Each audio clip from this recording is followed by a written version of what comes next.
Welcome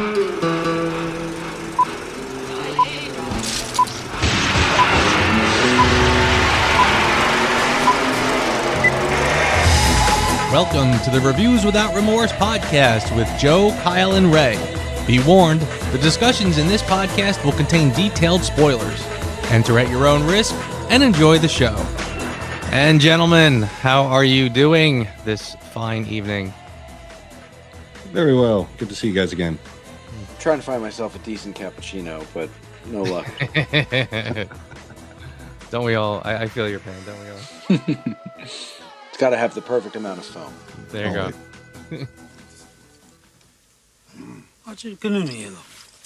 Here.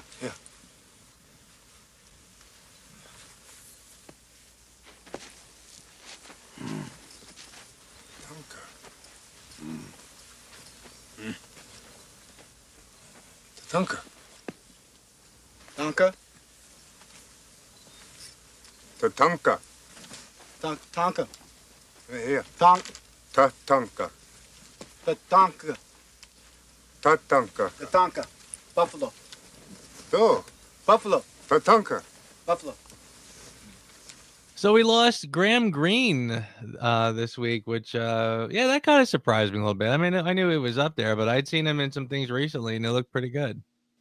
And he wasn't one of those substantially older actors that we've been losing lately. I mean, he was still fairly active in Hollywood for the last few years, and he was always like a very reassuring presence anytime he showed up in a movie. His characters were always like the wise sage, the mentor type.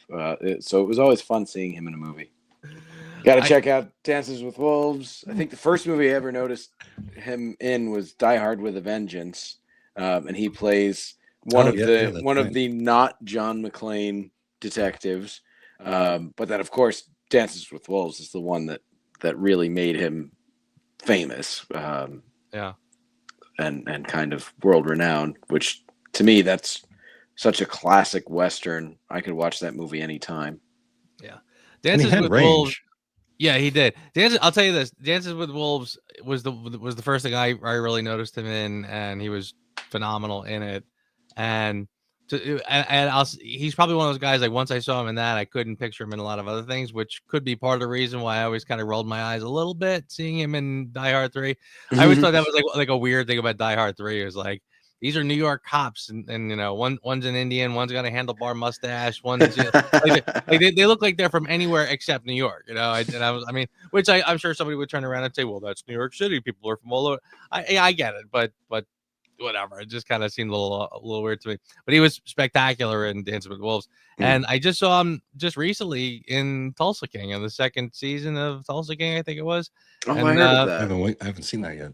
Really? You guys haven't seen Tulsa King yet? Oh my God. I heard it's very good.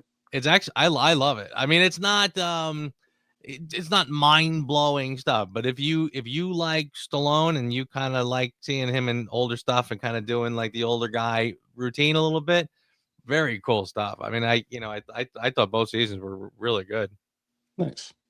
I definitely love the fact too that he wasn't just typecast as like that American Indian actor. Like he's done so many different things.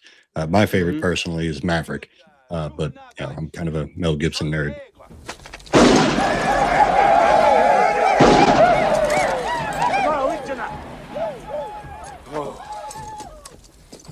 Well, as God's demand a sacrifice, there's no way out of it. Sacred ground is sacred ground. Sacrifice. Human. And the other guy we lost this week, Terence Stamp. And again, that one surprised me a tiny bit because I feel like he was another guy who didn't seem. I mean, he was up. I shouldn't even say that. He was up there, but he carried it really well. So I was a little surprised there in this one. And never really stopped working. I mean, he was he was always showing up and stuff. Right up until the time he passed away, and he's somebody that if you're a fan of any of the major film franchises, chances are pretty good that Terence Stamp is going to show up in them at some point or another. Famous, of course, for Chancellor Valorum in the Star Wars prequels, but where I know Terence Stamp, and the first role that comes to mind for me, and it's probably the same for you, Joe, is General Zod. General, would you care to step outside? Superman! Superman, thank God. I mean, get him! Come to me, son of Jor-El! Kneel before Zod!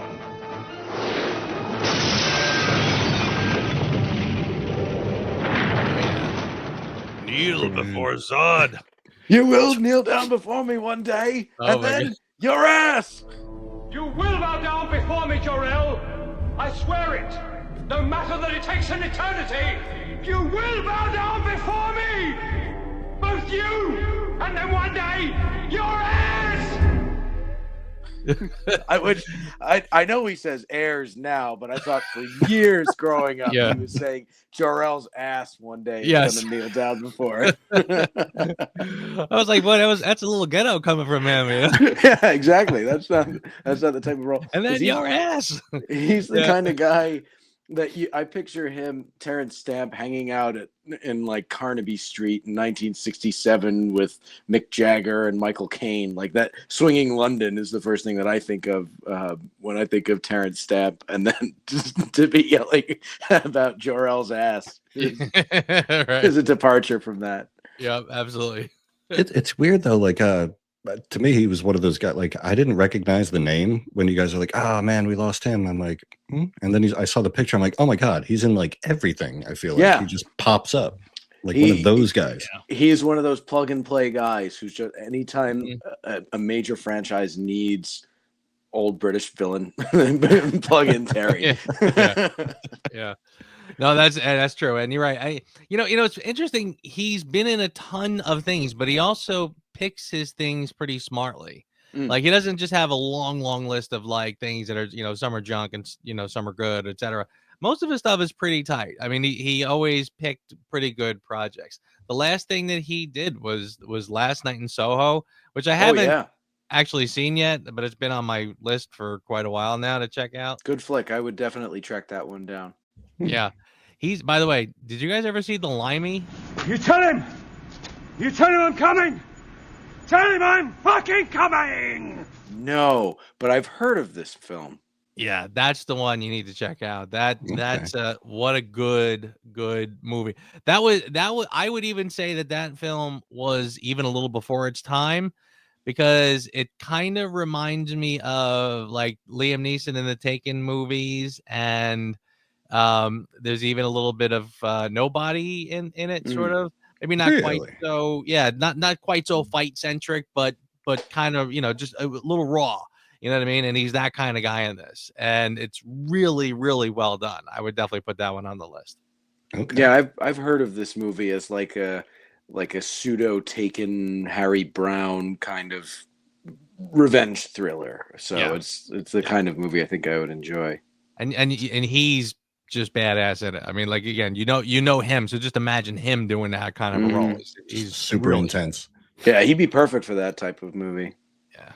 And then a fun fact about him that I only recently learned, because he did not speak of this until towards the end of his career. He was in the running for Bond at one point to replace Sean Connery. I don't know if it would have been in 69 or 73, but he was going to.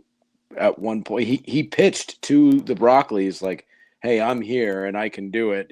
I've got the look, and I hang out in London in the swinging 60s. I'm the right guy for the job." And for whatever reason, maybe because he was already a name, they did not go for him. Interesting. I can almost see it too. Yeah, he would have been good. Yeah, that's a sad passing. Memorialized in a Kinks song, Terry meets Julie at Waterloo Station every Friday night.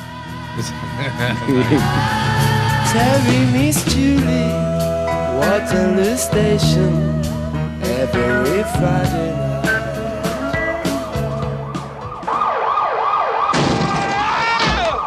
Oh, I hate when this happens. Girls, can I ask you a question? How do I look? Like a fraternity thing? I just got out of jail yesterday. I didn't want to steal anything. I didn't want to go to Europe. All I wanted was a cappuccino. You still think you're the greatest cat burglar that ever lived? You are one hell of a thief. Hudson Hawk is an evil, evil man.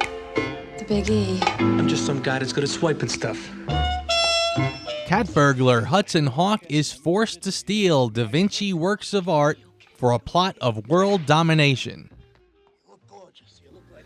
Written by Bruce Willis, Robert Kraft, and Stephen E. D'Souza. Directed by Michael Lehman. 1991's Hudson Hawk. And I have to tell you guys, I've been pretty excited to talk about this one because I'll let you guys go first. But honestly, this was sort of like I saw this in the theater. So I'm definitely going to show my age with this one. I had fun kind of and it was one of those where I had an interesting relationship with it when I saw it, which I'm sure we'll talk about. So revisiting this was kind of fun for me. So somebody tell me something about Hudson Hawk. Well, this was my first time watching it, and I've gone on record because we've watched a lot of his movies lately. I am a Bruce Willis fan, so seeing a prime career Bruce Willis movie is always a treat. Having said that, who is this movie's intended audience? I'm not saying that I did not like it, but I mean, it is it trying to be The Mask, where it's like families can watch this, or is it supposed to be a little bit dirty? I'm not sure, and I think that might be why it wasn't a huge hit. How do you market a movie like this? Do you put it towards adults? Do you clean up the language a little bit and market it towards families? I don't really know. So it fits inside of like this movie limbo, hard to categorize, but I actually really enjoyed it. I laughed a lot at this movie. Yeah. It's 100% impossible to categorize this movie. And I love it too, and I can't tell you why. To me, it's 100% impossible to categorize this movie. And I love it too, and I can't tell you why. To me, it's, I don't know, adult Looney Tunes. Like it's slapsticky, cartoony, but the plot is so bizarre. Everything about it shouldn't work, but I love it. Ray, I don't know how many times I wrote down Bugs Bunny watching this movie. I mean, it's in my notes at least 4 times, so we are right on the same page. It stops short of like people whacking each other with giant hammers and yes, things. I was might as well have included that in there. Anvils and pianos falling out of the sky. I mean, it really is that level. Yep. Honestly, it's so true. There's elements of sci-fi. I mean, well, not sci-fi. Fantasy at the whole Leonardo da Vinci thing, and then there's caper, comedy, slapstick, musical. It's just everything. Like I don't know what they wanted to do with this movie, but again, neither do they. Right? Yeah. I don't think they did. They're like, fuck it, print it. Yep. It's almost like this movie is like a 2-hour long inside joke where you may find this funny, you may kind of get in on it.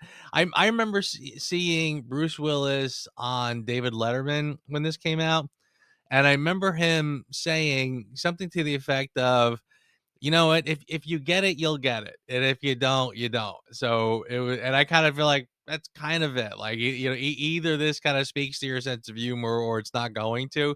But you're right. It's kind of one of those where you look at it and you just kind of scratch your head and say, okay, all right. it's just, and it's funny how, like, I almost feel like there's probably a script in here that somebody might have put some actual thought into, like he's a modern day cat burglar, but he's going after like the works of Da Vinci. Like I remember hearing them like mention as I was rewatching it, they mentioned the Da Vinci Codex, which obviously made me think the Da Vinci Code, and I was thinking again, this was long before the Da Vinci Code was a thing, but it almost makes you feel like somebody actually put some thought into this script, I think, and then from there, Looney Tunes just kind of took over, and it just went in 27 different directions. Again, like anvils and pianos and all that kind of stuff.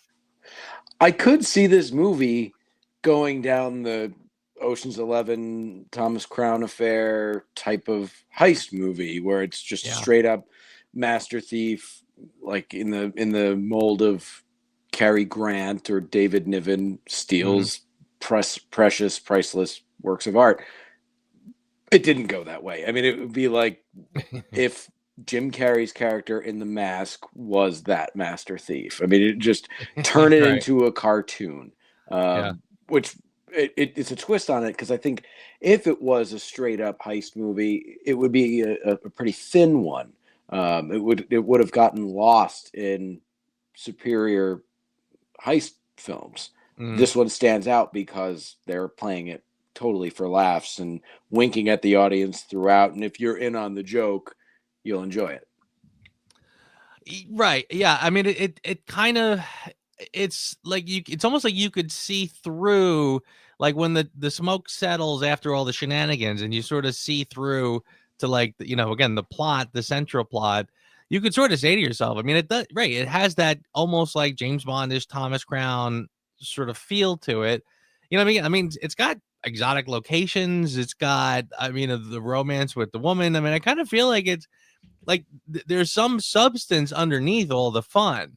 And again, but I don't think that's I'm not trying to tout that as being the strength of this film by any stretch. I mean, the you go to see it because it's Bruce Willis, early 90s, late 80s Bruce Willis, kind of doing his shtick. And it was almost like this was kind of not too dissimilar from when we were talking about Legends of the Fall and we were talking about Brad Pitt and we were sort of saying like this was Brad Pitt back then. This was kind of like this was like probably if you wanted just a pure Brad Pitt vehicle, this was it.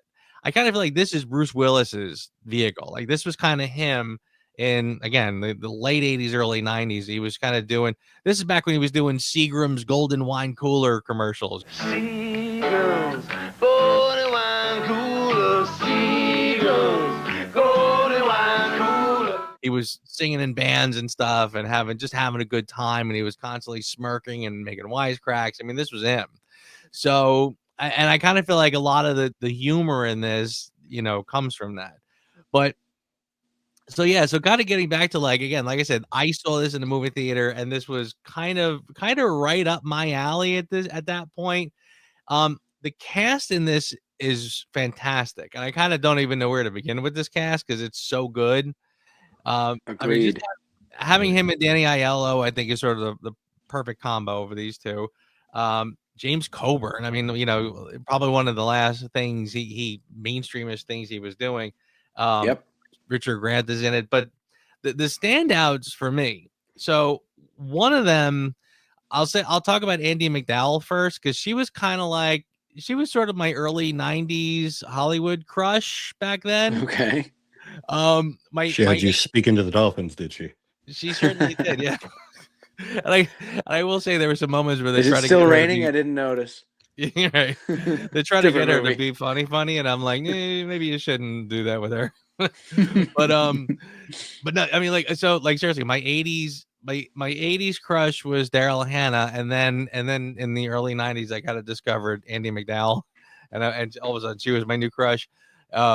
She had done a lot of things back then, which I thought was pretty great, but I kind of thought she was sort of perfect in this. And the other one that kind of, so Sandra Bernhardt, I don't know like how well you guys know her, but like back then she was kind of one of those like staples on Letterman. She was almost like the kind of like the same way like Joan Rivers was a sort of a staple on Johnny Carson. She was always popping in on Letterman, and it was kind of like a grungier, edgier version of that dynamic. I mean, she was one of those people, like she would show up, say crazy things. She was weird looking, she'd be like have a weird look to her, but she'd wear like these glamorous dresses from designers and stuff like that. It was really weird, just kind of a whole weird thing, but it was funny, and it was almost like I kind of felt like when I was watching this movie in the theater again. There are some comedies where at least a couple times you get the like full blown belly laughs, but then there are just other ones that you're just chuckling, you're just kind of keeping a kind of a constant chuckle throughout the whole thing. And I kind of feel like that was this. Again, like you said, again, I don't know what it is. I don't know what, you can't put this in a specific category exactly, but whatever it is had me kind of just, again, chuckling the whole time.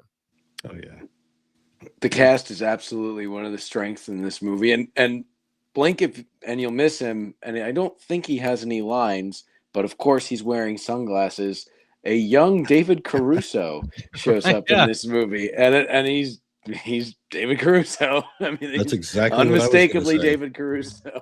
Isn't that funny too? Because he, he had done bigger parts before, and like, I mean, this was years after like he was in First Blood, and I guess probably before he did the what was the cop show that he was most famous for? NYPD Blue before CSI, which is that okay? How my generation would know who he is. Yeah.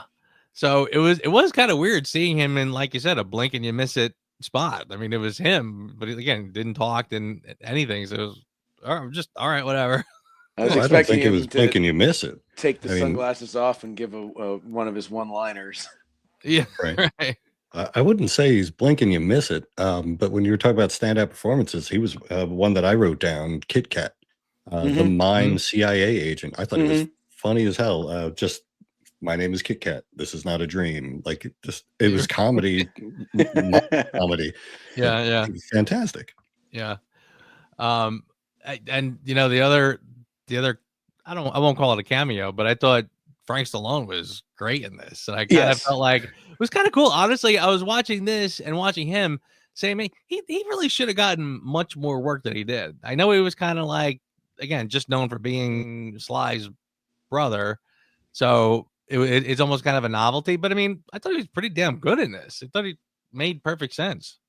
But it's almost like a lot of the supporting roles in this movie are taken by actors who are punchlines, like Frank Stallone, Sandra Bernhard, David Caruso, like these people who kind of like wink, wink, like who these people are, what their thing is, comedians pick on them and they pick right back. I think they're all there because it's just one elaborate in joke. Yeah, Bruce Willis calls you and be like, "Hey, I wrote a movie. You want in on this?" Like, yes, of course. Yeah, and you want to be like this hammy, jokey character, because he's Bruce Willis in this movie. He's still being Bruce Willis. Like, he's very recognizable. I mean, he may as well be doing Moonlighting here. I mean, he's a real wise ass, but a lovable one. Indistinguishable, I thought, from David Addison, I think was Moonlighting character. Everybody else is really camping it up, especially Richard E. Grant, but everybody else is too. I mean, James Coburn is really hamming it up. Even Andie MacDowell is stretching. She's usually a much more reserved actress. Here she's really, going all out, especially as the movie continues, which I think add to that whole Looney Tunes, Bugs Bunny atmosphere this movie has. Yeah. No, it's very, you're absolutely right. I mean, the performances I feel like somebody put like a note somewhere and just wrote the word zany with an underline and exclamation point and said, this is what this is going to be, so, and everybody I'm pretty sure I wrote that in my note program. Right. I mean, it's got that vibe to it, and everybody's, like you said, I mean, to your point, everybody's hamming it up and really going over the top, and and again, sometimes it works, sometimes it doesn't work, but what I like about the movie is I feel like it never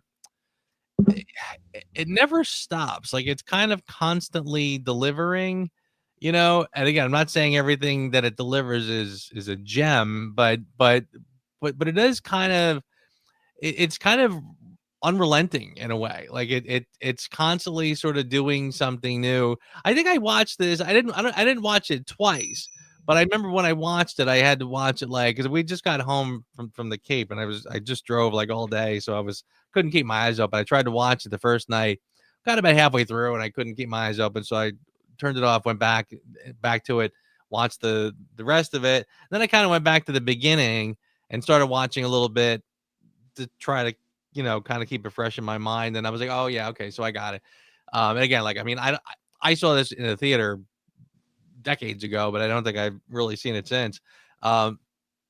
So, but even that, I kind of felt like this movie does have a pretty good pace. Like, I mean, again, like, again, a lot of what they're doing is very silly and kind of disposable, and nothing that's really gonna, you're not breaking new ground with anything necessarily. But I did sort of feel like it was pretty unrelenting. Like, it was kind of things were kind of constantly happening. This is one of those movies where I feel like the script is really thick. You know what I mean? There are some films where the dialogue isn't the central core of everything, and there's some scenes that could just be a little ad-libbed, and then there's some quiet time or something or other. This one is just like, you just tapping on the keys. We're just gonna keep moving and filling up the time. So, and again, you know, sometimes to its detriment, but I did feel like the overall, the film is constantly sort of delivering. And Joe, on that, I think one of the ways they were able to like keep that weird pace is with the strangest scene transitions I've ever seen in a movie, like falling into the box, falling through the floor, landing in the chair while you're on the, you know, the interrogation room. It's just weird. It didn't make, like, there's no fades. No, it's just chop. Everything just falls into place, and it's done in a really weird but good way. I like it, but it's so different. It's so weird. It's eccentric. Did you guys ever watch the sitcom Arrested Development? That's another thing that I was getting, that type of feeling where it's a very zany world. It's the real world. Like, there's nothing supernatural or cartoonish about it, but it is very, very zany. But it's also really joke rich, and it's one of those things that when you watch it more than once, you pick up on little new jokes every time, whether they're hidden in dialogue or little pieces of mise en scène, like something in the background.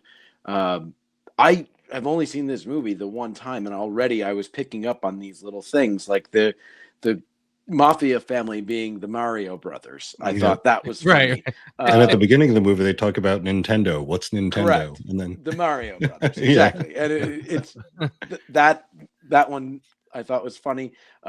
George Kaplan being one of the characters' names. George Kaplan is the fake spy in North by Northwest, the man who doesn't exist.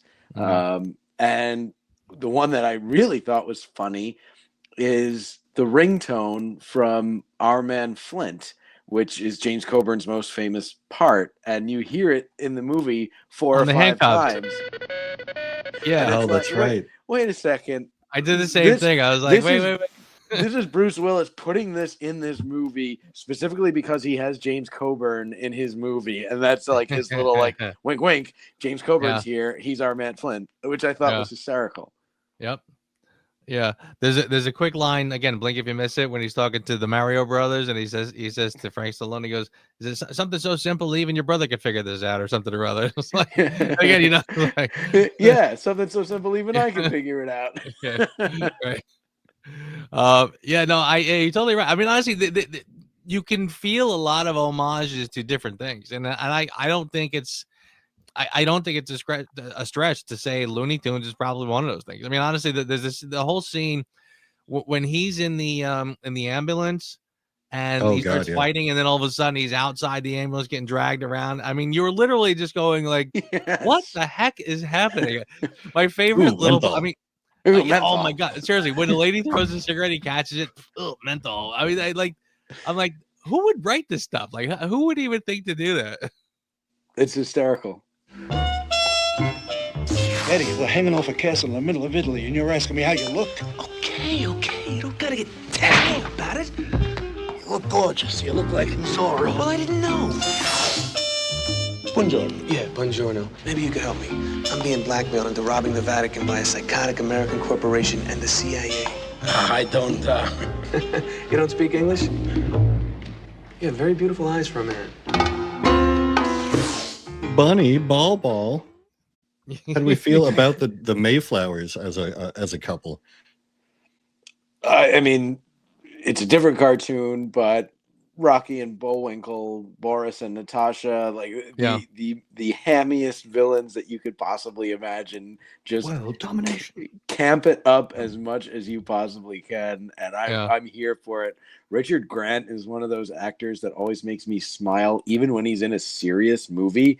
He's always playing it with that like effete nature, where he's kind of like just that little bit of comedy in there, even when it's serious. Like that, he's the best part of that god awful Star Wars movie where he was the bad guy.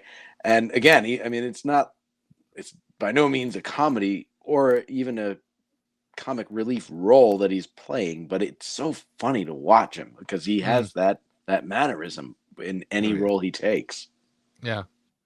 Yeah, I tell you, it's funny because I remember him in, like, I don't remember him from a lot of things, but the one that stands out for me with him is Bram Stoker's Dracula. And again, he's playing it so down that when I saw him again in this, and I saw him kind of just going crazy, hamming it up, I was like, wow, that's, that was pretty cool for him. You got to watch a web series from the early 2000s if you like his acting style, called Poshnosh. And he plays this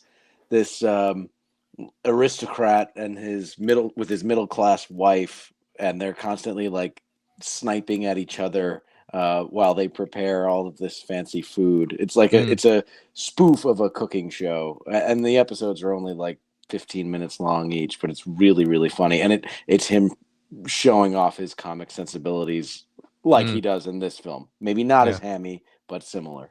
Yeah. Nice. I could not get over the slideshow gag. That was one of my favorite parts of the movie. Going through and all of oh, yeah. Yeah. Oh my God. I mean, honestly, yeah, some of the stuff that they came out with was hysterical. One thing that kind of I sort of noticed as I was watching it this time around, I was thinking like, they actually had a budget for this movie too. It's kind of interesting. I feel like this is a film that could have been made for probably half of what they actually spent. But there are certain places in the film where you're kind of noticing like, wow, they really did spend a couple bucks to make this. I think like they really went to Rome. They really did a lot of things. Like even that silly ambulance thing, I think like that really happened on the Brooklyn Bridge. That could not have been easy. I mean, so there's I kind of felt like it's interesting. I mean, it goes to show like probably the clout of Bruce Willis, because I think this was probably a bit of a passion project for him. I know that he had like a writer's credit on it, so obviously this was something he was a little passionate about. So but again, I just kind of thought like, yeah, you really didn't need all that much money for this film though, but I guess they had it. It's funny, I was thinking the same thing while I was watching it, that they did not cut any corners when it came to special effects, and I was really surprised at how much location work is in this movie. I mean, they're in Rome. They're not on a set made to look like Rome. It's not Epcot Rome. It's Rome, which is impressive for a comedy. I mean, most of them would have just built a set. Yeah, absolutely. Even stuff like I noticed like when the film opens, like the very opening of the film is they show Da Vinci working on his stuff for a while, and there's a really funny bit where he's working on the Mona Lisa and his model smiles and she's got like a yes, teeth are all mangled. So it's like that's the joke that kind of set the tone for the rest of the movie for me. I'm like, okay, it's gonna be like that. I'm watching Animaniacs now. right, exactly. Yeah, I mean, right up until that point, like it almost felt like this could be kind of a serious movie, but then all of a sudden that happened. You're like, okay, no. But even that, and I remember thinking too, like it was funny how they kind of telegraphed the sort of the finale, because they show him working on the glider, and then they show the glider actually flying out that window. So it's almost like by the time you saw the ending coming, it was like they can't not do that. So it was almost like Chekhov's gun. You saw them do it before. Right. They're trapped up in this tower with the glider, so obviously that's going to be how they're going to get out of this. The other thing that was I thought it was so funny how telegraphed it was that they started ripping on it was when Danny Aiello shows up again after he blew up in the car. and they're literally like, and I said to myself watching this, it was like they clearly blew him up, right? So I'm saying to myself, off a cliff, as I'm no watching less. this, I'm like, is he going to show up again at the end of this? I said, because this is exactly the kind of movie that would do that. But they really just blew him up. So I mean, I guess they can't. Meanwhile, at the end, all of a sudden, there he is, and it's almost like, again, like in the cartoons, like with the clothes are still smoking practically, and they're literally like, "How did you survive the crash?" He's like, "It had airbags in the car. Who the hell would have believed it?" He's like, he goes, "But you should have burned. You should be burned to ashes. There was a sprinkler in the car. Who the hell would have believed?" Like, it's like they're making fun of themselves doing this, and it was like, all right, whatever. Like, it's just. Oh, we ain't got Oh, I was afraid you weren't going to drop by. You may be ragged and funny. You wanna know something, Eddie? What? You hit like a girl!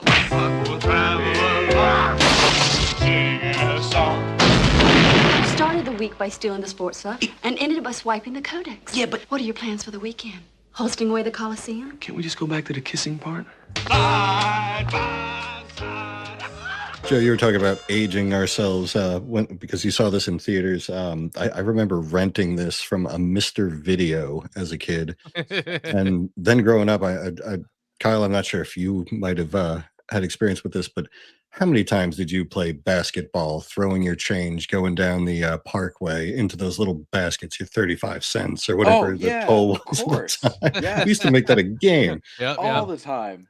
For the it's funny. I was seat, thinking the like, same thing. Like, oh yeah, tell me you're in the 90s without telling me you're in the 90s. That was great. I remember that very well.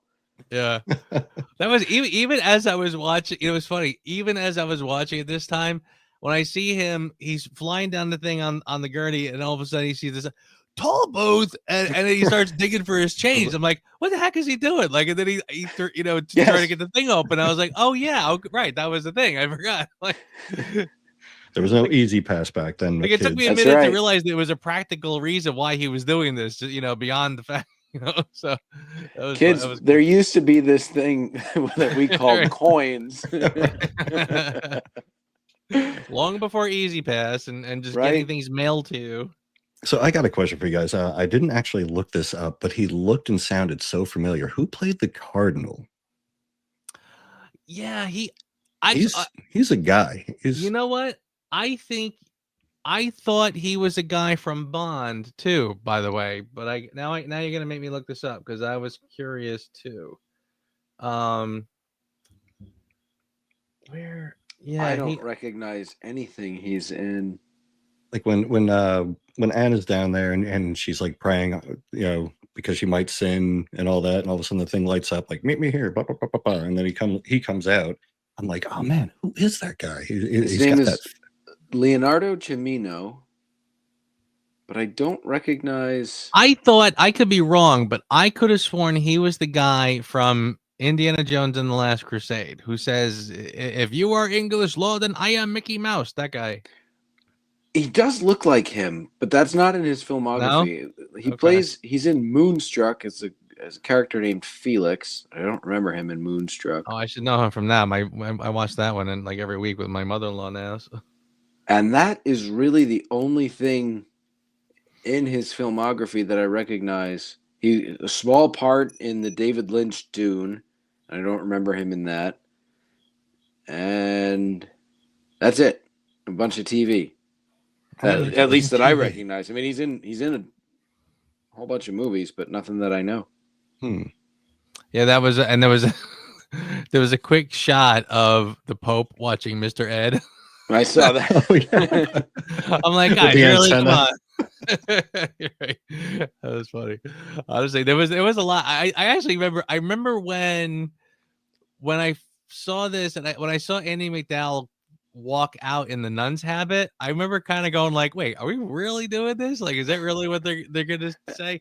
Where did that come from? It was like changing in a phone booth like Superman.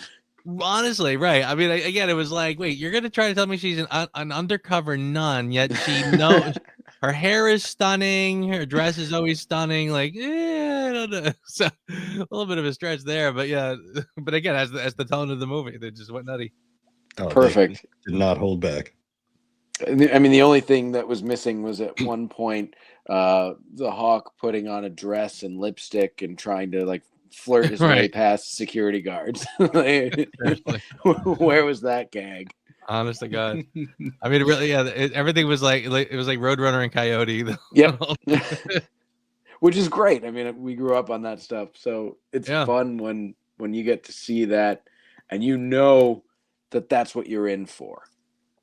Doesn't it hurt when you go back to a bar that you used to love and you haven't been there for a long time and you find that it's totally different from the last time you were there? That scene, I definitely related to that. Like, oh, the whole atmosphere has changed. It's not the way it used to be. The decor is different. The clientele is different. That is a very relatable moment in a stylized movie, let's say. But that's a moment that definitely rings true if you've been away for a while and you step into a place where you used to hang out and it's all new people and all new menus. It stings. At 40, I felt that scene. Yeah. No, absolutely. That's probably what it is. That not only that, but also reminded me too. You know, I think that cappuccino was really becoming like a thing back then too. I mean, it existed before this, obviously, but this was sort of probably right before like Starbucks got, and like coffee houses making exotic coffees became like a real thing. Yep. So I remember like the cappuccino was pretty timely then too. Oh yeah, I remember cappuccino being a big thing in the 90s, and that's kind of what got me hooked and why I'm addicted to coffee to this day. Yeah, definitely. Absolutely. Who was your favorite CIA operative? We got Butterfinger, Almond Joy, Kit Kat, Snickers. That was another one. Again, you talk about, there was some jokes in here that were so kind of telegraphed, like the fact that they're in the auction scene was funny. In fact, I remember the auction scene was probably one of the few scenes that I remembered really well when I went to see this again, because he rescues her from the column falling and the joke after that. I remember thinking like, this movie's weirdly written. Like it really does feel like it's kind of like a couple of high school buddies sort of wrote some of the dialogue for this, which again, not picking on it, but yeah, I remember them doing the bit with when he's looking around the room and he sees the guys and they all have like the candy bars. One's got the almond joy in her pocket and everything. And it was almost like that was weird. But then later they had this sort of, it was almost like they tell the joke and then they explain the joke, which again, not great screenwriting by any stretch, but like at one point they're out, they run into them. Yeah, we're the candy bar gang. We used to be called the disease gang, and just imagine how terrible it is when people call you chlamydia or something or other. And I was like, again, it's like we already got the joke. You don't have to explain the joke and then take it like one step further, where it's just not nearly as funny. But whatever. You promised no old CIA, new CIA joke. Right? Stuff like that was really weird. Again, like it really does. This movie seems like it was written as a comic book. It's almost like every frame, and it's like I can see the bubbles above people talking and saying these things. Like I feel like it works perfectly as a comic book, and then but seeing it played out as a film feels a little wonky sometimes. That's probably why the movie that this reminded me of the most, and I've dropped the name a couple times, is The Mask, which was a comic book and was adapted into and softened for Hollywood. This one wasn't softened as much. I think that it's not quite as family friendly as perhaps The Mask is. That doesn't mean it's bad, but I see your point about it being comic booky. It's in that kind of world. Yeah. And also to your point too, because I mean you said it earlier, you do sort of wonder like who the audience for this was, because honestly, like when you talk about this being for an adult audience, it's really only because it's littered with F-bombs. Yes. And had you just taken those F-bombs out, I don't think that it would have felt any differently. I mean, I feel like you very easily could have pitched this to a wider audience. I mean, I feel like they're going for the late night with David Letterman crowd. So they're thinking, okay, this is all for adults, so F-bombs are fine. But yeah, if you just sort of tone that back a little bit, you easily could have had something that was a little more family friendly. There's nothing else. There's not even anyone dressed skimpy in this. I mean, it's like not Except at all. For Richard Grant in the slideshow. Yeah, right. Seriously. But we'll get to that in a little bit. Was that your for your consideration? No. What did you guys think about the overall plot, though? I thought it was actually kind of cool. Like Da Vinci comes up with this machine that can turn lead into gold, like not necromancy. What do they call that? Alchemy. Alchemy. Yeah. There you go. Yeah, like I thought that was like a super cool idea, and then he understands that if any one person got a hold of this, it could change outcomes for the world and countries and all that. So take it apart. Let me hide these pieces, and in various works of art. I thought that was like a kind of a cool plot, but then everything else leading from that point on was just mayhem. But I thought it was cool. It reminded me a little bit of the opening to The Fifth Element, where there's this thing, this powerful thing years ago, and then flash forward hundreds of years, and the bad guys are trying to get the thing. The good guys have to get the thing before the bad guys can. I mean, it was a lot like that, and there's so many good Da Vinci plots because he was such a brilliant person as both an artist and an inventor. That's a rich world that can be mined for stories and adapted into fiction. So I thought I the never plot put was that great. together with The Fifth Element. That's actually interesting, considering it's another Bruce Willis movie too. Right, and I think that's what kind of put the idea in my head. It was like, well, this starts out kind of like The Fifth Element, where and that is done a little bit more seriously, but only just. But flashback hundreds of years before, and see the thing, and then move forward into, in this case, the present day, in The Fifth Element, hundreds of years into the future, and then see how the plot revolves around the thing. And who was the narrator for all that? Like, that voice sounded really familiar. That like storybook, like that guy. Was that anybody of note? William Conrad, who was an old Hollywood star. Okay. From like film noir era, and he was the narrator for Rocky and Bullwinkle. So okay. That's the guy who narrated the opening you're talking about? Yeah. Yes. You know who I kept hearing, and I said to myself, I know it can't be him, but he sounded exactly like Brian Cox. Yeah, a little bit. You could see that. But he narrated the Rocky and Bullwinkle cartoons, so right off the bat, we kind of know what the tone of this movie is. I mean, how many times have we said it? And that certainly fits right in.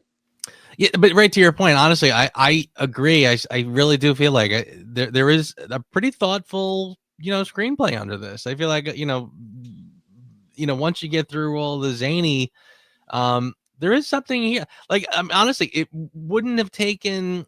I almost feel like somebody could actually recut this movie and put like some serious like music behind it and that kind of thing, and you could probably have something with like not a serious tone by any stretch, but you could probably sell this as being a little more, kind of like a mainstream, made to be taken seriously kind of film if you just edited out a few things. I mean, seriously, the whole bit in the beginning with Da Vinci, just take out that one gag with the Mona Lisa with the bad teeth, and things like that wouldn't take you out of this necessarily.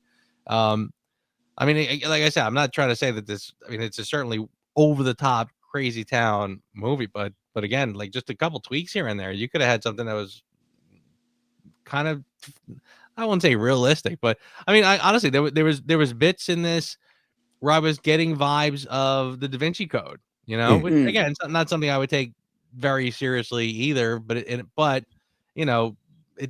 people are much more into that and take it a little more seriously.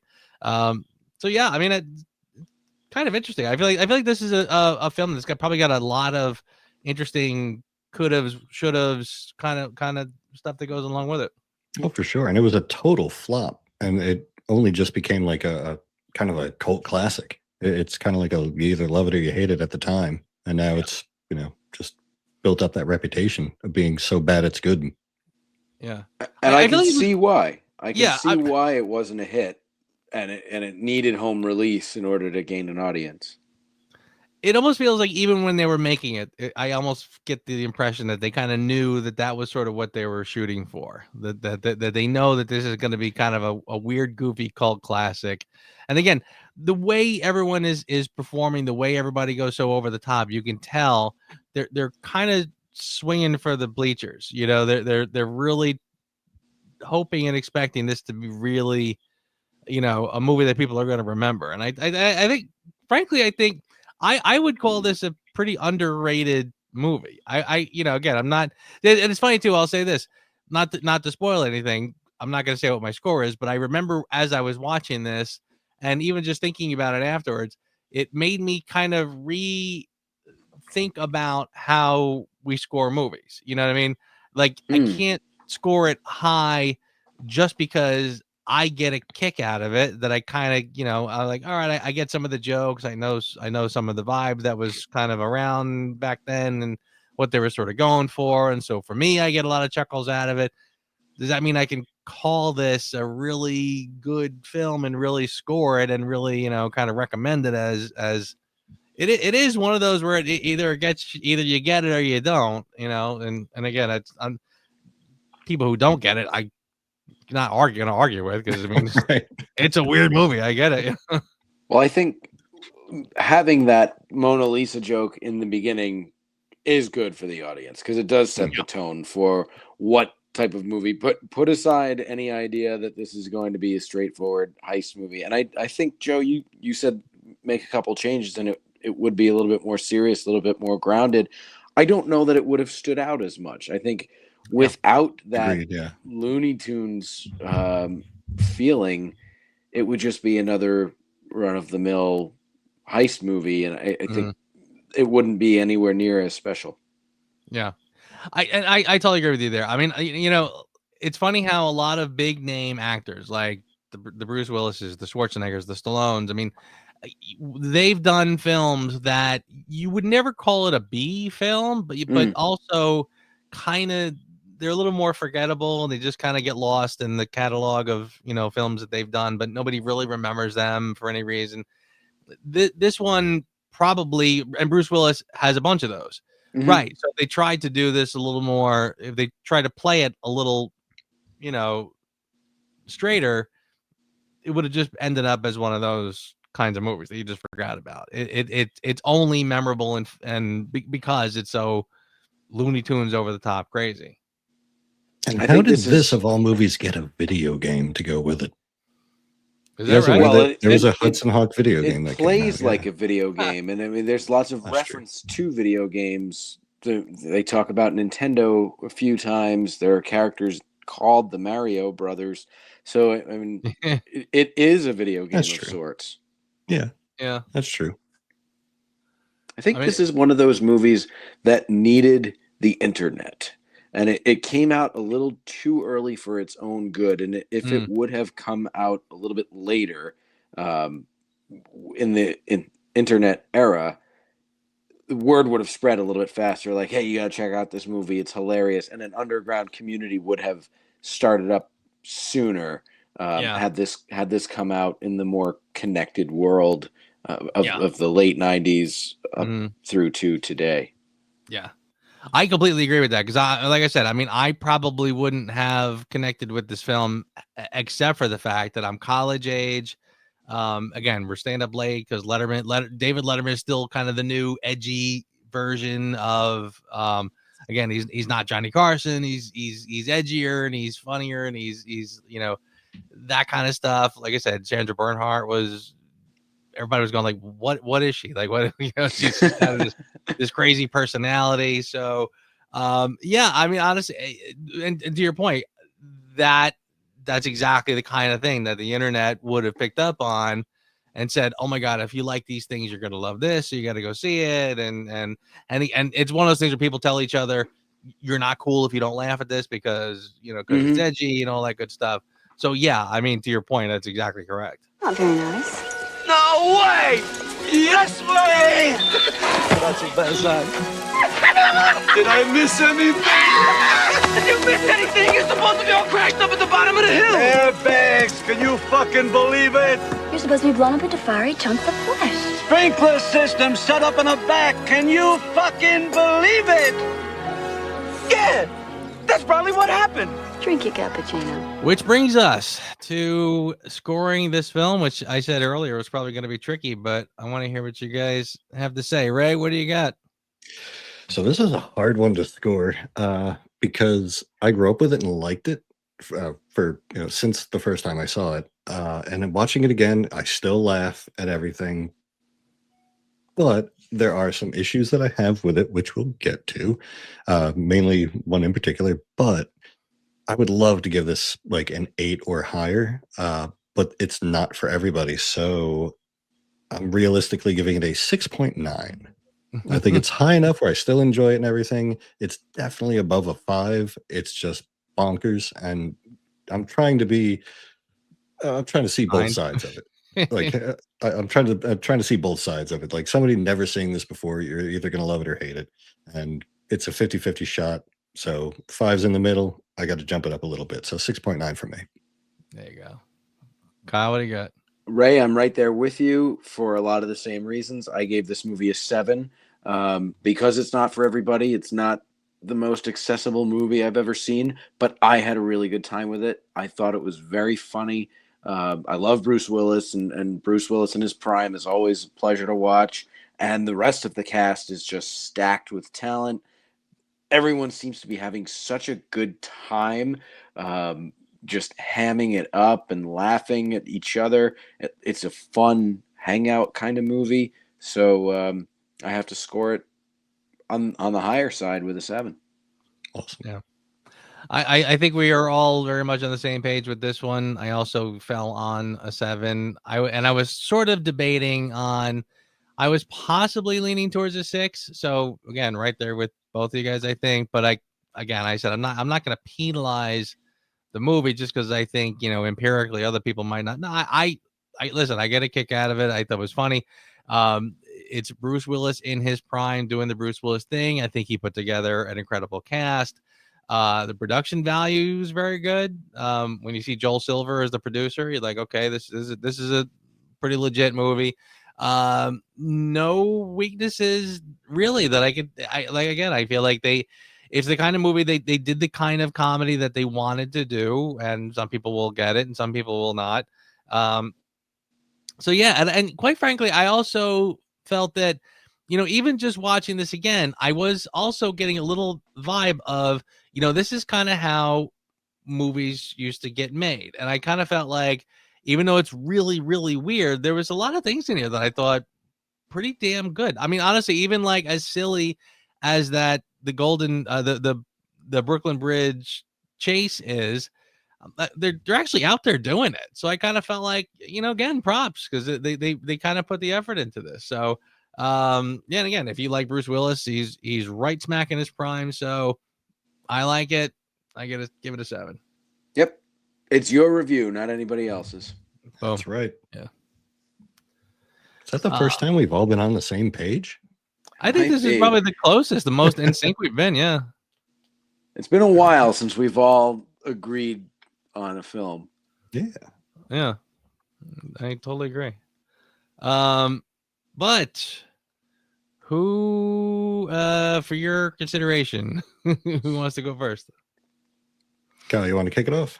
Sure. I would go with Michael Kamen doing the score for this movie. And as I'm listening to it, I could tell before I even looked it up, I'm like, this is Kamen, because I'm hearing a little bit of License to Kill. I'm hearing a little bit of Die Hard and Lethal Weapon. But then he kind of ups it from the emotional guitar tracks that we usually know Michael Kamen for. And he gives it that like Looney Tunes type of score, and a lot more orchestral music for fun, which is something that I usually don't associate with Michael Kamen. Usually I think of like drug smuggling or something, but he turned in a really, really good score here that I would listen to on its own. Nice. Very good. Ray, did you go? No, I didn't go. Sorry. Go ahead. So for your consideration, for me, this one was kind of weird just because, again, I don't know why I like this movie so much. I think it's just the fact that it is such an off-the-wall movie. If I had to pick something, I would give Bruce Willis and Danny Aiello's relationship. I think they just vibe off each other really well. It's fun. The dialogue between the two is, they feed off each other really well. And I could totally see that being a friendship too. Like, guy goes away for a little while, whether it's college, in this case, jail, comes back and just pick right up where you left off, like that kind of buddy thing. I love the relationship between those two. Yeah, I totally bought into their friendship as well. One thing we didn't mention was the synchronized singing to time their heists, which I thought was a really cool idea and very charming. Absolutely. Yeah, and again, I kind of felt like that was something that was very much the Bruce Willis of that era. Oh yeah, with his album out and everything. I want to sing in this movie. Yeah. Well, and anytime anyone brings up a song, he knows exactly how long that song is. Yes. And they were consistent with that throughout the film, by the way. Yes, yeah, that's a recurring joke. Like, we've only just begun. 3 minutes and 4 seconds. Like that kind of thing was really funny. Yeah, totally agree. Ray, I'm going to bounce off of what you said in the same ballpark, and I think that the cast is perfect. I love the ensemble of people in this. It all kind of works together. I love that there are faces in here that you might not have thought, like a little off the beaten path kind of thing, but it really worked well. I really enjoyed all of the chemistry with all of the players involved, and I kind of thought, you know what, nicely done. So I'm gonna give it to the cast. But who asked you? Well, we covered it a little bit already, but for me, it's the F-bombs. Not that I have any objection. I mean, I love The Big Lebowski and Goodfellas and movies like that, but there's no need for this movie to be an R-rated movie, and I think that hurt it because now teenagers couldn't go see it, and this movie is for teenagers. It is The Mask. It might not be Spy Kids. It might not be that young, but it is kind of like a zany adventure that could have been marketed to a wider audience with a PG-13 rating. Instead of being Bugs Bunny, it's motherfucking Bugs Bunny. It's the Samuel L. Jackson of Looney Tunes. Yeah. Exactly. Ray, what do you got? So for me, again, like, it's just such a bonkers movie. But if I had to pick something that to complain about, it would be the dated jokes. It's a very time-sensitive movie. If you weren't born or living during the early 90s, there's a lot of jokes in here that you might not get, like the Nintendo Mario Brothers type thing. Like a 15-year-old now or 14-year-old now that sees this movie, or even a little bit older for the first time, there's a lot of jokes that they're not going to pick up on. And I think that could be something to be careful, or not be careful of, but watch out for when you rent this movie if you're younger and you don't understand some of the jokes that are in there. Yeah. I will sort of, again, kind of piggyback off that. It's funny. I've been trying to zero in on a very specific aspect, but there's a part of me that just sort of feels like the film, just by its nature, has a lot of things that are kind of silly and a little flawed. And there's parts that you're just saying to yourself, like, I get the gist of what's going on. I'm not positive what's going on. I'm not positive who's who. I feel like again, even kind of when I went back and sort of watched it from the beginning, I kind of went like, oh, right. He's literally walking out of jail and there's a guy who's telling him to do a job. He leaves there, and then there's the Mario Brothers telling him something similar. Then he ditches the Mario Brothers and he gets the Candy Bunch, whatever their names were. And it's almost like I'm losing track of who's what, why, and where and how. And I remember by the time they got to, like, it was almost like you kind of saw it coming, but they do the bit where Danny Aiello, literally as he's on the phone trying to get him on the phone, there he is getting into the car with the baddies. and you're kind of going, okay. But then 2 minutes later, it was almost like I couldn't tell if he was literally becoming a bad guy and then had second thoughts and then kind of went back to being a good guy, or if the whole thing was a put on or anything. Like it was almost so kind of goofily thrown together that I couldn't even quite get my head around what was actually going on. So I feel like it's a kind of just a generic criticism, but I think if they just kind of tightened up the script a little bit more, you might have had something, that more people would have responded to. See that? Yeah. Fair criticism. Definitely. So I also have an issue with microwaved sushi. Not to mention how much that would stink up your microwave. Yeah. Imagine the smell in the limo. Very true. Very true. Oh, we ain't got a barrel of money. Oh, I was afraid you weren't going to drop by. We may be ragged and funny. You wanna know something, Eddie? What? You hit like a girl! We'll travel along, singing a song. Started the week by stealing the sports stuff and ended it by swiping the codex. Yeah, but what are your plans for the weekend? Hosting away the Coliseum? Can't we just go back to the kissing part? Side by side.